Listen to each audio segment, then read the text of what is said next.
Keel Jackson. She is an ex-IRS agent, CPA, fraud examiner. She was working for the IRS. She was on the fast track to success there. She was doing very well, had received numerous awards for all of the work she did. And she realized that there is no law and that the biggest fraud was the IRS. I tried to be the best at whatever I did. So when I got to the IRS, I hit the ground running. My first year in 1988, I got the Fraud Award. It's a big Shaped in Georgia award for fraud. But I got numerous awards, and my biggest one is from the IRS commissioner himself. Back in 1995, it was Fred T. Goldberg. One of the things that I wanted to tip you off on as far as what the IRS does before I get into the story, they had, I don't know what they're doing now, but they had what's called a Market Segment Specialization Program, or MSSP. They would take different market segments, like ministers, and try to figure out how much money you were underreporting. Let's take beauticians, for example. I'm going to audit her beauty shop. She owns the shop, and she has some people working there. Based on the assumption that the IRS has that people don't report all of their money, but they like to put all their expenses on there. So granted, all her expenses are on the tax return, and I figure out how many bottles of this and that she bought, I can calculate a dollar figure. So I'll tell Sophia, after it's all over and we're buddy-buddy, I just shock her, and I say, well, guess what? It looks like, based on my calculations, that you really brought in $80,000, but you have $50 on the tax return.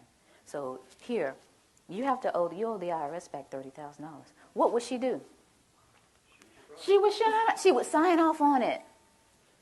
I only had 2 cases in 7.5 years where somebody actually bucked at me. People are so afraid. The government and the media have gotten you guys so afraid of the IRS that you don't even buck them.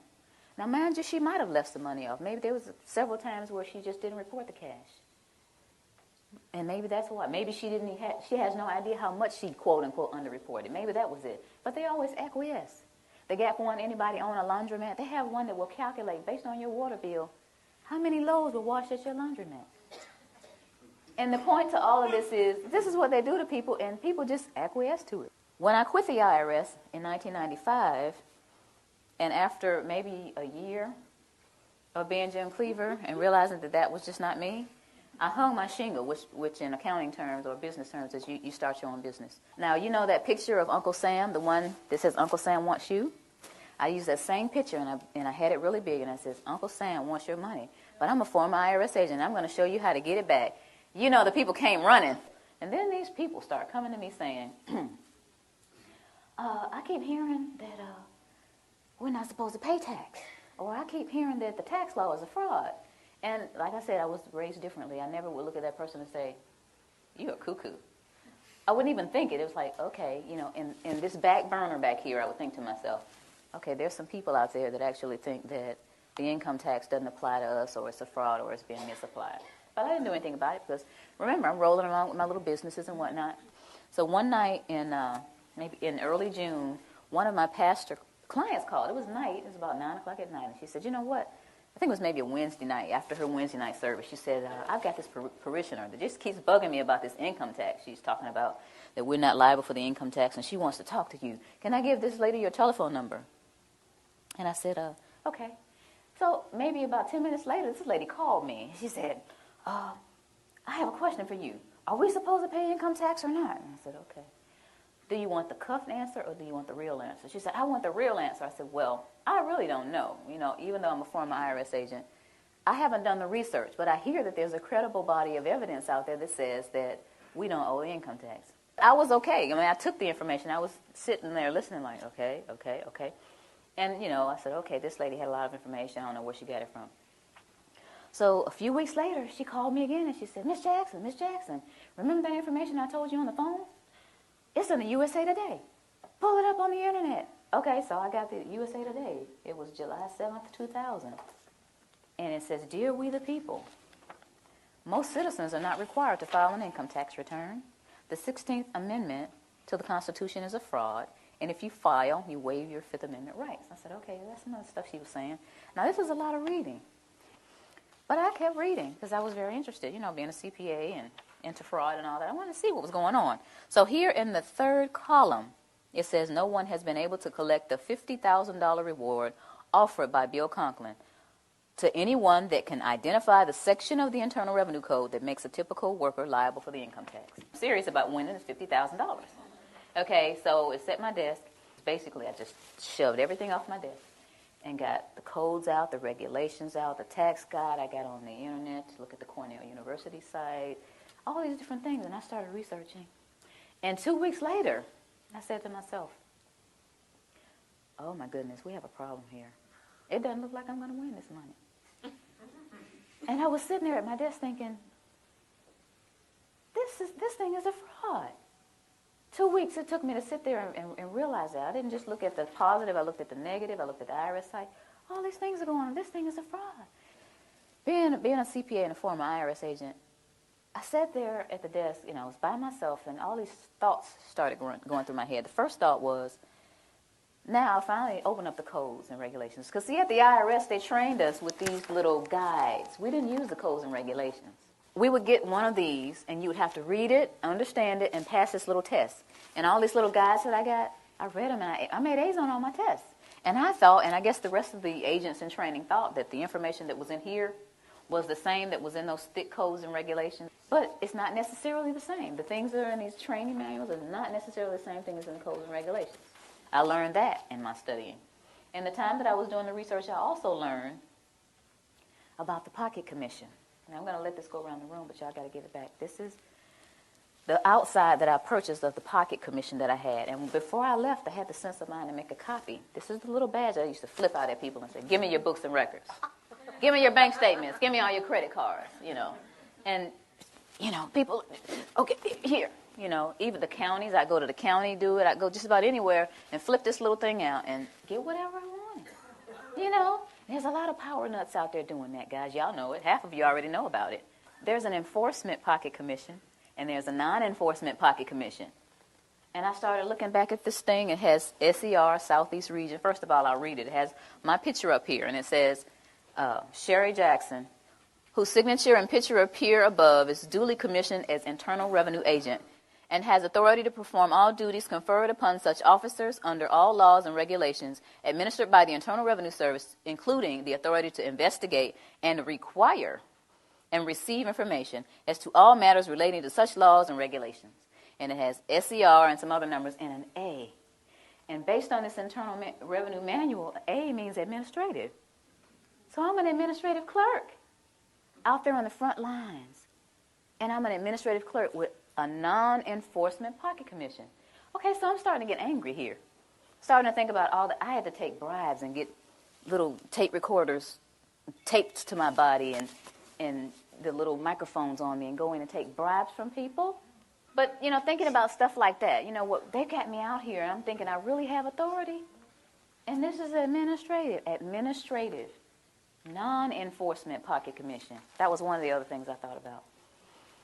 And then I thought about, and I found out this is another issue, a levy versus a notice of levy. This is something that I didn't deal with a lot because I was an agent and I just assessed the tax. I wasn't a tax collector.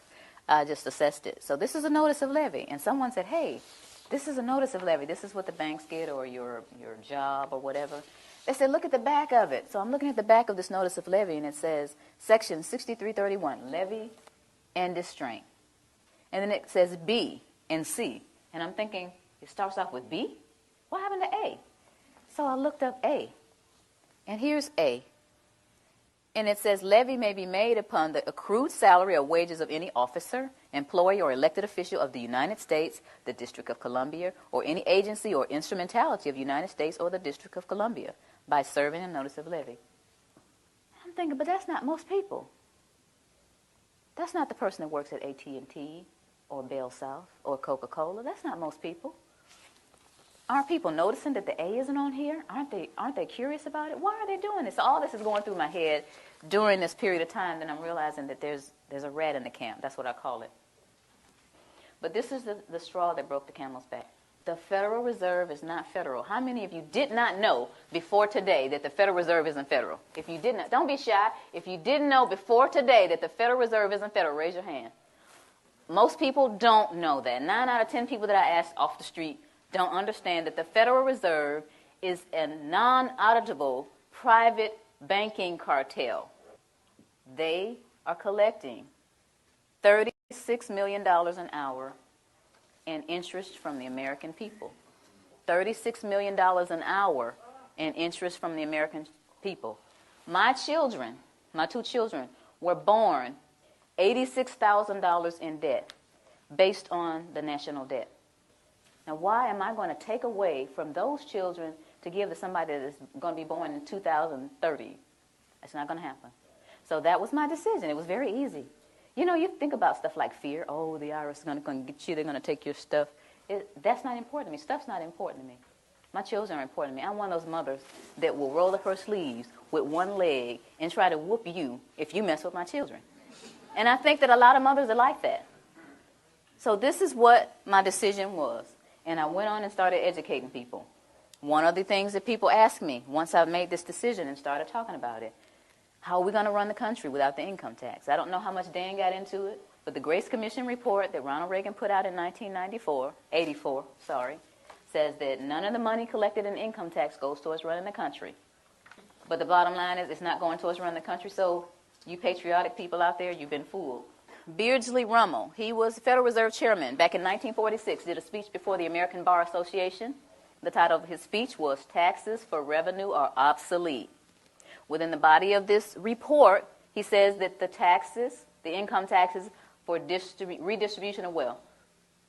What is redistribution of wealth? What is that? That's taking from me that I've worked hard for and giving it from somebody else to somebody else.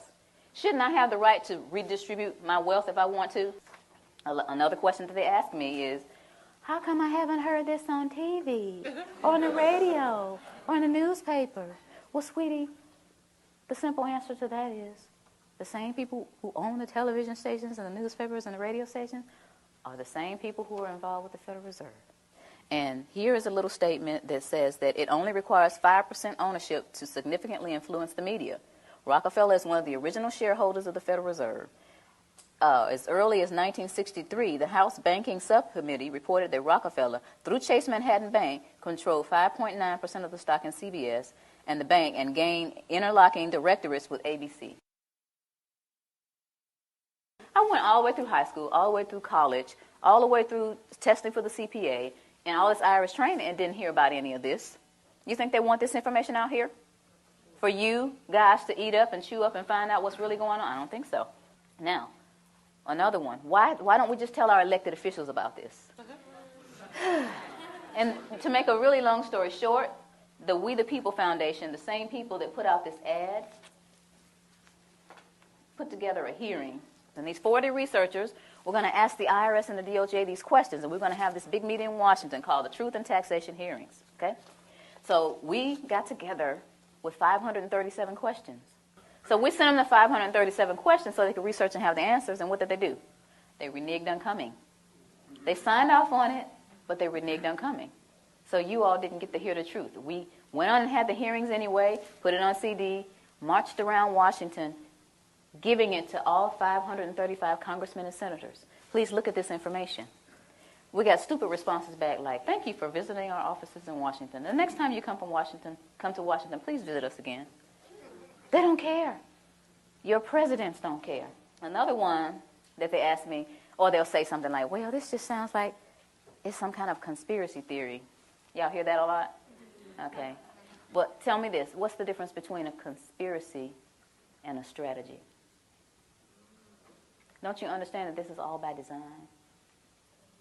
All this black, white stuff. You're white, I'm black. You know, you're a Democrat, I'm a Republican. You know, y'all heard of divide and conquer before, right? Why y'all letting them do it to us?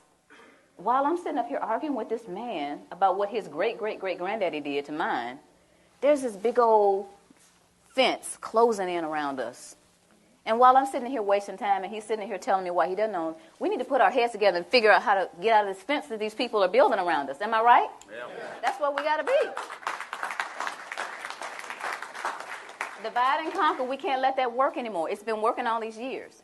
Then we need to get together and understand. First of all, you need to understand what is going on with your money. You work hard. It's like we're a hamster on a wheel. This country started out with taxation without representation. Where are we now? How did we get back to where we started? We got lazy and comfortable. Get out your comfort zone. I never tell people to file a tax return. I never tell them not to file. I never tell people to pay taxes, and I never tell them not to pay. What I tell people is to do your own research, do your due diligence, and decide whether or not you're going to be a slave or get off the plantation. That's your choice. So in essence, you're wasting time. As long as you continue to feed the monster's going to grow. They're going to laugh in your faces. Any kind of cause that you have, anything that you're trying to do in your life concerning getting things back on track with our country, the way it's supposed to be, you're going to get laughed at because you continue to give them the money to do whatever it is they're doing to us. A lot of people don't care. A lot of people get the money taken out of their checks and they actually think they're getting, I get back $3,000 every year. They